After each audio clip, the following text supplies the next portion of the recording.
Yallahu Akbar. Le ton est donné. En plein cœur de Rabat, ce ne sont pas des murmures, mais des cris puissants qui résonnent à la gloire de Hamid Boune, bousculant l'ordre établi. Les supporters algériens n'ont pas simplement chanté, ils ont dynamité le silence de plomb imposé par la monarchie marocaine. Ce jour-là, les avenues de la capitale n'étaient plus marocaines. Elles étaient devenues l'écho brut et indomptable d'une liberté assumée. Une démonstration éclatante qui a frappé de stupeur Fusil Ekja et paralysé les rouages du Magzen, pris de court par cette vague venue d'Algérie, aussi bruyante qu'inattendue. Ce jour-là, entre les chants enflammés et les poings levés, une vérité éclatante s'est imposée. L'État algérien n'a pas besoin de justifier son autorité, encore moins la légitimité de son président Abdelmadjid Tebboune. Elle est là solide, enracinée dans la conscience populaire. Ni les pamphlets rageurs des médias alignés sur Rabat, ni les manœuvres usées de la désinformation ne sont parvenus à fissurer cette certitude. Tous leurs récits phares de crise politique ont volé en éclats face aux témoignages vivants de milliers de voix.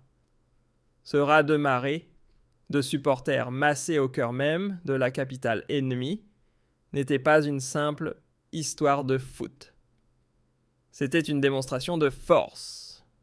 Un manifeste criant, sans ambiguïté, le peuple algérien ne vacille pas, il soutient ses institutions comme un seul homme et il le fait sans se cacher.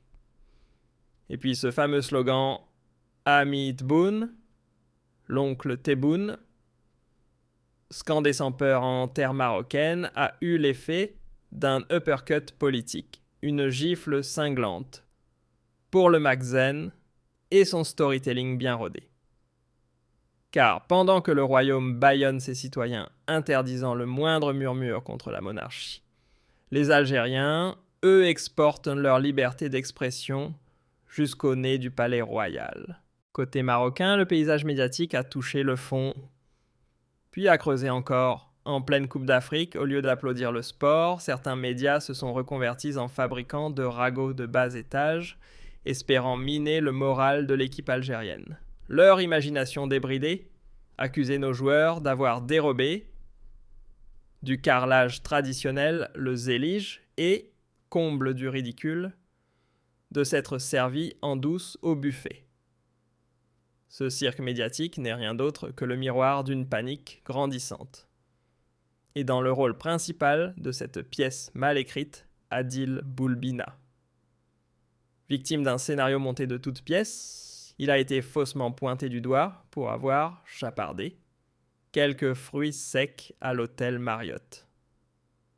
Malheureusement pour les auteurs de ce feuilleton, la réalité têtue RMC Sport et d'autres sources crédibles ont démonté cette fable point par point. Et comme si cela ne suffisait pas, la fameuse vidéo utilisée pour l'accuser ne vient même pas de l'hôtel, ne vient même pas de... Tournée au centre Mohamed VI, elle n'a rien à voir avec le lieu du prétendu forfait. Cerise sur le gâteau, Boulbina, payé plus de 140 000 € par mois au Qatar, n'a sans doute aucun intérêt à risquer sa réputation pour quelques pistaches. Il faut le rappeler, et fort la délégation algérienne n'a rien laissé au hasard. En matière d'indépendance, elle a mis la barre haut jusqu'à l'assiette. Tous les produits alimentaires ont été acheminés directement depuis Alger dans un souci à la fois de souveraineté logistique et de sécurité sanitaire. Résultat, pas une figue, pas même une cacahuète fournie par le Magzen. Autrement dit, aucune chance pour que nos joueurs soient accusés de chiper un grain de couscous. L'autonomie, version algérienne, c'est sérieux. Même en déplacement. Mais ce qui rend le voisin aussi fébrile, ce n'est pas seulement une glacière bien remplie. Ce qui l'irrite au plus haut point, c'est de voir l'Algérie reprendre sa place dans le concert des nations. Une diplomatie qui marque des points, un pays qui croît à plus de 4%, pendant que d'autres s'enfoncent, et une fidélité constante aux causes nobles, la Palestine, le Sahara occidental, Voilà de quoi donner des sueurs froides à un régime qui préfère danser au rythme d'agendas importés plutôt que défendre les siens. La vraie puissance de l'Algérie ne se mesure pas au nombre de discours bien rodés, mais à travers le courage tranquille d'un peuple qui marche droit sans peur, même au cœur du territoire rival. Voir des Algériens brandir fièrement leur slogan au centre de Rabat, c'est tout sauf anodin, c'est l'expression d'une souveraineté assumée opposée au silence, embarrassée d'un régime qui préfère inventer des ennemis imaginaires plutôt que d'affronter ses propres fissures internes. Ce face-à-face entre authenticité populaire et paranoïa monarchique en dit long sur l'ascendant moral algérien. Et quand les chaînes marocaines se mettent à accuser nos compatriotes de cacher des portraits royaux ou de vandaliser des câbles électriques, ce n'est plus du journalisme, c'est de la panique en direct. Car derrière ces attaques absurdes se cache une angoisse bien réelle, celle de voir l'Algérie briller et de constater que cette lumière traverse les frontières. Au lieu de se concentrer sur la logistique des compétitions sportives, certains au Maroc ont préféré se reconvertir en détectives de cantine fouillant dans les poches des joueurs algériens à la recherche d'un scandale à vendre. Ce qu'ils cherchent à dissimuler le fait qu'en silence de nombreux Marocains, eux saluent l'Algérie et refusent de se joindre à l'orchestre officiel de la haine. L'Algérie ne gaspillait pas son souffle à répondre aux provocations stériles. Portée par ses colossales réserves de change, ses chantiers d'envergure continentale et son passé révolutionnaire qui forcent le respect. Elle regarde droit devant, déterminée à asseoir sa place de leader africain. Et c'est précisément cette montée en puissance sereine, mais irrésistible, qui plonge Fouzi Lekdja et ses parrains dans une agitation permanente, incapables de comprendre comment leur voisin a réussi là où eux pataugent.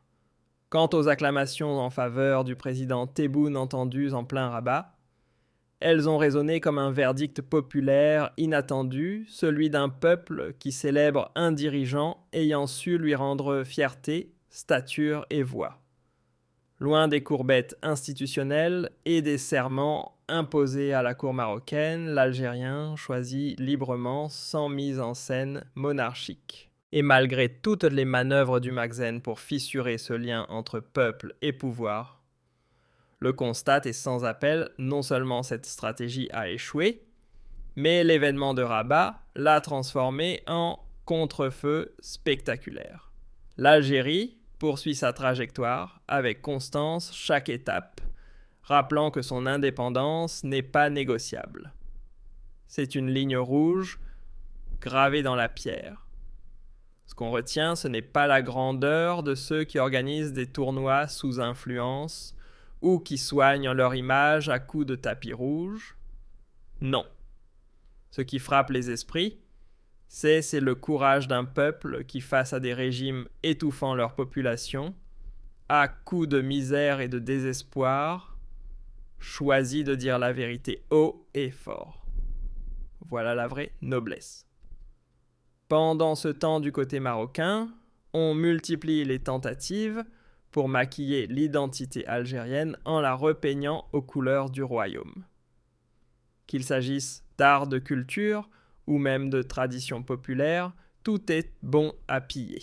Mais à chaque tentative, ils se heurtent au même mur, celui d'un peuple lucide attaché à ses racines et fier de ce qu'il est insensible aux provocations d'un voisin perdu dans sa propre quête identitaire. Et pendant que le Makhzen bricole des alliances et trahit sa propre région pour grappiller un semblant d'influence, l'Algérie, elle avance calmement. Sa diplomatie discrète mais puissante s'impose comme l'unique repère fiable dans une région constamment secouée par les trahisons politiques et les retournements de veste. En résumé, ce que les supporters algériens ont fait vibrer à Rabat n'était pas qu'un simple chant, c'était un manifeste en chair et en os. L'Algérie ne se limite pas à des frontières dessinées sur une carte, elle est devenue une idée, une force collective, une doctrine politique où peuple et dirigeants avancent main dans la main. Et ce modèle, le Magzen ne l'avait pas vu venir. Il ne sait tout simplement pas comment y répondre.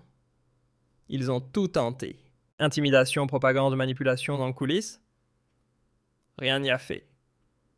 Quand les slogans en l'honneur de Hamid Tebboune ont secoué les pavés de Rabat toute leur stratégie s'est effondré comme un château de cartes.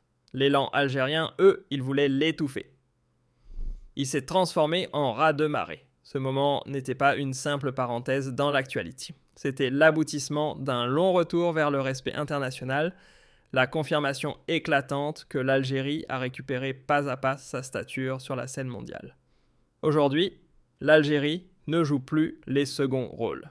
Grâce à la vision du président Abdelmadjid Tebboune, qui a replacé la dignité des citoyens au cœur de tout et a élevé la souveraineté au rang de dogme, le pays est devenu un acteur central dans le grand théâtre géopolitique.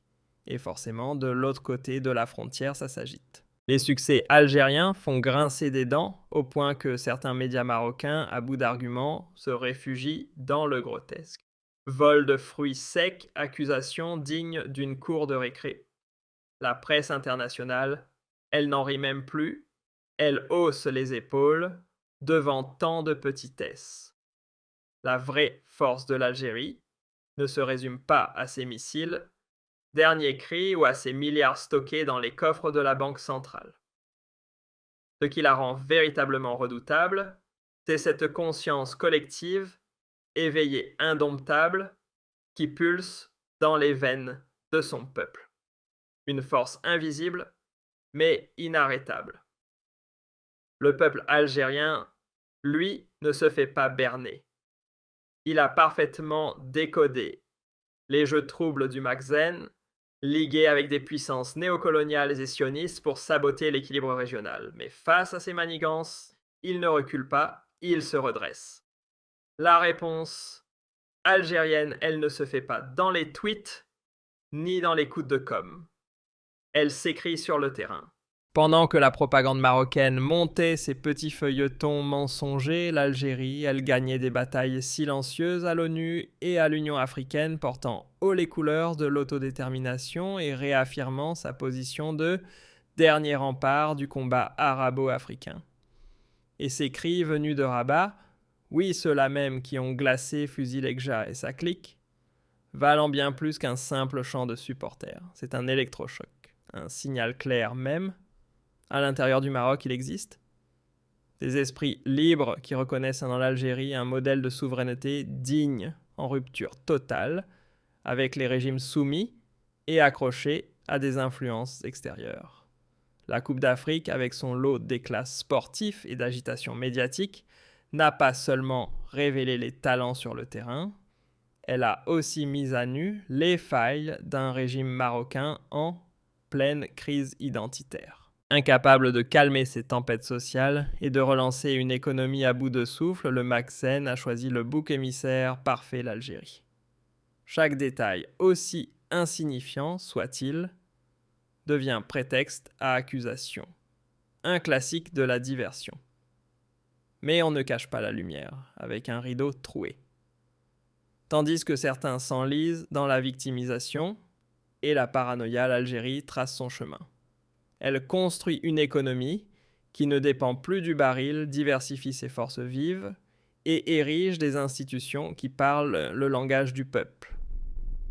C'est ça, une souveraineté réelle, silencieuse mais solide. De l'autre côté, malheureusement, le Maroc reste accroché à des rituels d'un autre âge. Des pratiques poussiéreuses et des décisions hostiles qui, loin d'apporter des solutions, n'ajoutent que tension et crispation à une région déjà fragile. Et pourtant, ce qui s'est passé à Rabat a fait tomber les masques. La voix du peuple algérien s'est levée libre et puissante au beau milieu de la capitale marocaine. Ce n'était pas juste une clameur de supporters, c'était un acte politique. Un rappel que l'époque où l'on muselait les peuples par la peur ou la tutelle est définitivement révolue.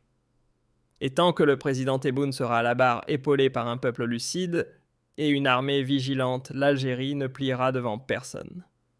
Elle restera ce grain de sable, ou plutôt cette épine acérée, que nul agresseur ne pourra avaler sans douleur. Qu'on se le dise, on ne touche pas à l'honneur algérien.